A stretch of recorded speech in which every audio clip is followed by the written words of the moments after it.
지난 시간엔 파리에서 들러보면 좋을 와인숍들을 소개했습니다. 저는 샴페인의 오랜 팬으로 이번 시간엔 지난 파리 방문에서 하루 여행으로 잠시 다녀온 샴페인 랑스 지역의 샴페인 하우스 두 곳과 좀 특별한 컨셉의 샴페인 샵을 소개합니다.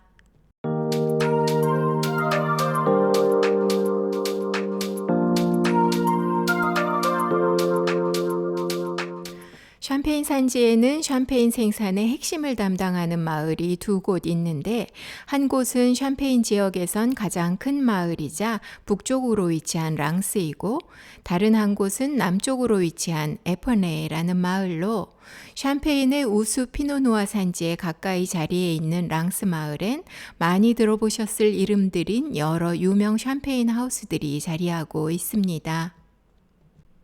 에퍼네이 쪽은 좀 더 포도 재배와 와인 생산이 주를 이루는 작은 마을로 우수 샤도네 산지에 속해 있고, 이곳에도 또한 여러 곳의 유명 샴페인 하우스들이 위치해 있습니다.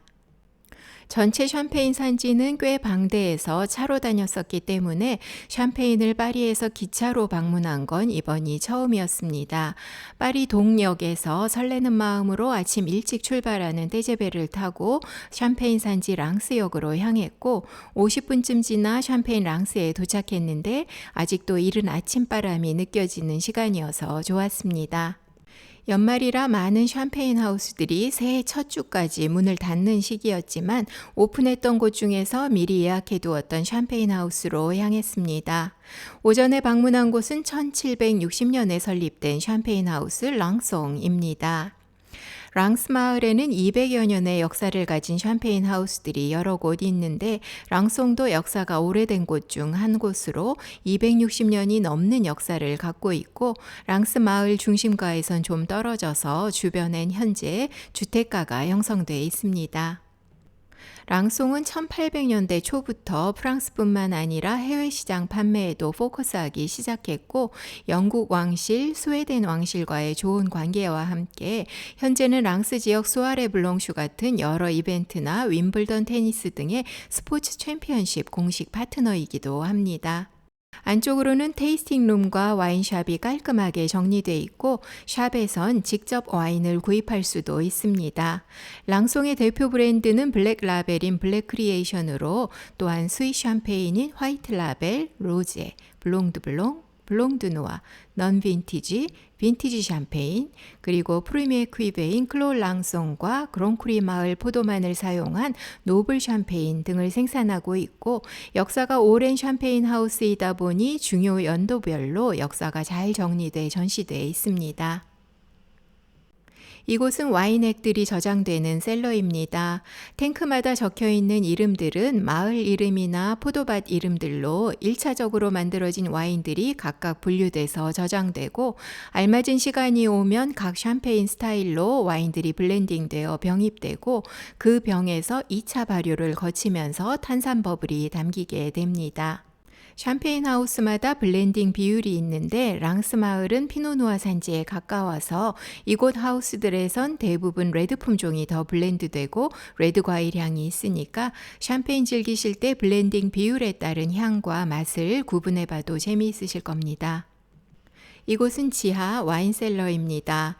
현재는 와인을 숙성하고 저장하는 카브 공간으로 사용되지만, 1차, 2차 세계대전 시기에 랑송은 이곳을 피난처 공간으로 오픈해서 지역 주민들이 지상 공습을 피해 이곳에서 지낼 수 있게 했다는데, 전쟁이 이어진 수년 동안 이곳은 누군가의 결혼식장이 되기도, 누군가의 출생지가 되기도, 또 병상이 되기도 했다는 가슴 아픈 역사도 있는 곳으로, 현재 랑송의 포도를 공급하는 포도 재배자들 중에는 그때 이곳에서 피난하며 생활했던 이들의 후손들도 있다고 합니다.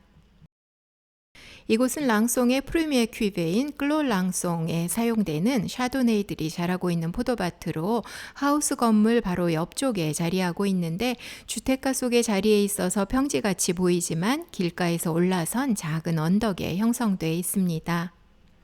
테이스팅 룸입니다. 샴페인 하우스들은 각 하우스들의 스타일이 있는데, 랑송 하우스 스타일은 라이트하고 청량하면서 생동감 있고 프레시한 샴페인 스타일을 보여줍니다.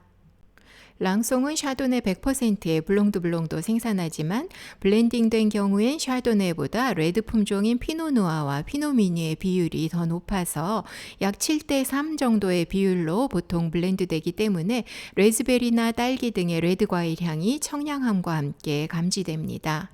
랑송은 깨끗한 프레쉬함이 있어서 식전주로도 좋고 생선회 메뉴에도 좋은 샴페인이니까 기억해 두셨다가 함께 즐겨보세요. 연말에 오픈돼 있던 다른 샴페인 하우스를 가볼까요? 랑스 마을 안에서만 다닌다면 걸어다니며 둘러봐도 너무 좋고 트램이나 버스를 타도 복잡하지 않고 깨끗하게 잘 정비돼 있고 또 우버 서비스 이용도 가능합니다. 1836년에 설립된 샴페인 하우스 포머리입니다.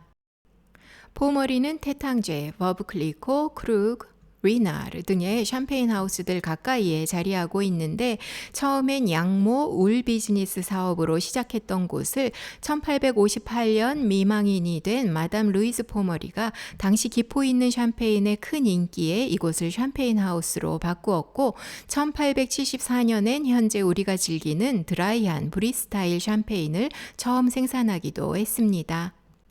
포머리는 건물뿐만 아니라 인테리어도 꽤 특이하고 때론 난감하기까지 하지만 샴페인으로는 좋은 샴페인을 생산하는 곳입니다.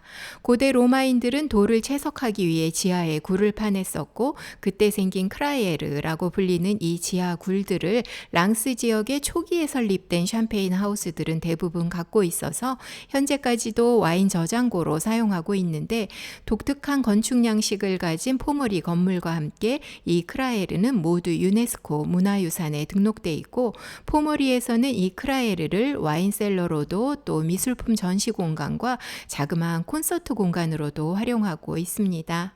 포머리의 이 지하 까브는 1868년 마담 포머리의 지휘로 고대 지하 굴인 크라에르 60곳을 잇는 대공사를 시작해서 10여 년에 걸쳐 18km에 달하는 지하 터널을 완성했는데 깊이로는 지하 30m에 이르는 지점도 있다고 합니다. 포머리 테이스팅 룸입니다. 이곳에선 프리미에 퀴베인 루이즈 포머리, 에스테이트 옆에 자리한 포도밭 클로퐁파두, 그리고 브릿 로아야를 비롯한 몇 가지 다른 종류의 브리스타일 샴페인들이 넌 빈티지와 빈티지 등의 스타일로 생산되고 레드 품종이 많이 블렌드되어 레즈베리, 딸기 등의 레드 과일향과 신선한 산미, 좋은 피니쉬를 느낄 수 있는 샴페인입니다. 이제 랑스에서 들렀던 좀 특별한 컨셉의 샴페인 샵 겸 바를 소개합니다. 샴페인에서 스페셜 클럽이라는 용어를 들어본 적이 있으신가요? 스페셜 클럽은 포도 재배자들에 의해 생산되는 와인 중 하나로 포도 재배자가 자신 소유의 포도밭에서 직접 재배한 포도로 와인을 만들어야 하고 와인 숙성, 대고 주망, 병입까지의 모든 과정이 그들의 에스테이트에서 이루어져야 하며 숙성 기간은 미니멈 3년이어야 한다는 규제가 있습니다. 하지만 이런 규제들에 충족됐다 해도 스페셜 클럽 샴페인으로 인정받기 위해선 2번의 검증 과정을 거쳐야 하는데 우선 매년 2월 멤버들이 모여 스파클링 와인이 되기 전 방클레르라고 부르는 일반 와인 상태로 전체 멤버들의 와인을 테이스팅하고 스페셜 클럽 타이틀로 생산될 만한 빈티지인가에 전원 동의해야 빈티지가 통과됩니다. 이렇게 빈티지가 인정되면 외부 와인 전문가 5명에게 각 생산자의 와인을 검증받게 되는데 먼저 포도 재배자 자신들의 일반 와인을 블라인드 테이스팅 받게 되고 이 검증을 통과한 와인들은 숙성 기간을 갖고 샴페인이 되는데 이때 다시 한번 샴페인 품질에 대한 와인 전문가들의 테이스팅을 받게 됩니다. 이 테이스팅에서 5명 전문가 중 3명 이상에게 포도밭 토양의 독특함을 표현한 샴페인 우수 품질에 대해 인정받으면 비로소 스페셜 클럽 샴페인으로 출시할 수 있고 이 포도 재배자의 가장 좋은 큐베인 테트드 큐베가 됩니다. 과정을 듣기만 해도 스페셜 클럽 타이틀 얻기 쉽지 않겠다 생각이 들듯 스페셜 클럽 샴페인으로 생산되는 양은 한 빈티지에 보통 2,000병 정도 되는 아주 적은 양의 샴페인입니다.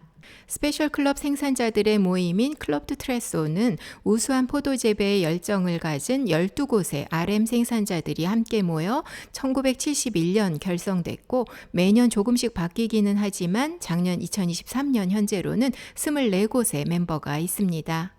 이곳은 이 멤버들에 의해 운영되는 샴페인 샵 겸 샴페인 바로 2015년에 오픈한 곳인데, 일반적인 그로워 샴페인들도 물론 그렇지만 그 중에서도 또 이런 스페셜 클럽 샴페인들은 프랑스 밖에선 더욱 한정적인 샴페인들이라 각 스페셜 클럽 생산자들에 대한 많은 정보와 그들의 와인들을 이렇게 한자리에서 살펴보고 테이스팅할 수 있고 또 원하면 구입도 할 수 있다는 점이 참 특별한 와인숍입니다. 병을 조심스럽게 당겨보면 각 생산자들의 정보가 표기돼 있어서 그 번호를 찾아볼 수도 있고, 또 각 지역엔 몇 곳에 스페셜 클럽 생산자가 있는지 바닥에 있는 샴페인 산지 맵에서 찾아볼 수 있는 등 자그마한 공간이 아기자기하게 잘 짜여져 있어서 작은 규모 생산자들이 열정 하나로 노력해서 만들어낸 소중한 공간에서 그들 하나하나를 다 만나보는 느낌입니다. 샴페인의 유명 랜드마크 중 하나가 이 등대인데, 이 근처 숲속 안쪽으로 산책하듯 들어가면 숲 안에 이런 샴페인 테이스팅 룸이 있습니다. 클럽 트레소 와인샵을 둘러보면서 몇 년 전에 방문했던 이 샴페인 바가 떠올려졌었는데, 다 모두 참 특별한 컨셉을 가진 예쁜 곳이죠. 이 샵에선 제가 살고 있는 캘리포니아로 직접 배송이 가능했고, 지난주에 이때 구입한 샴페인들이 도착했습니다. 스페셜 클럽 와인들은 로고가 새겨진 이런 병 모양에 담겨 생산됩니다.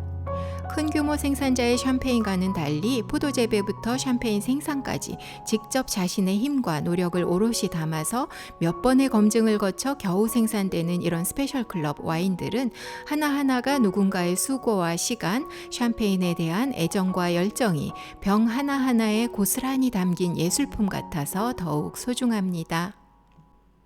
지난 시간엔 파리에서 방문해 볼 와인샵들을, 이번 시간은 샴페인 랑스의 모습들을 소개했습니다. 도움되는 시간이셨길 바라고 다음 시간엔 스페인 우수 와인 산지와 우수 와인들을 소개해 보겠습니다. 끝까지 강의에 참여해 주신 모든 분들께 감사드립니다.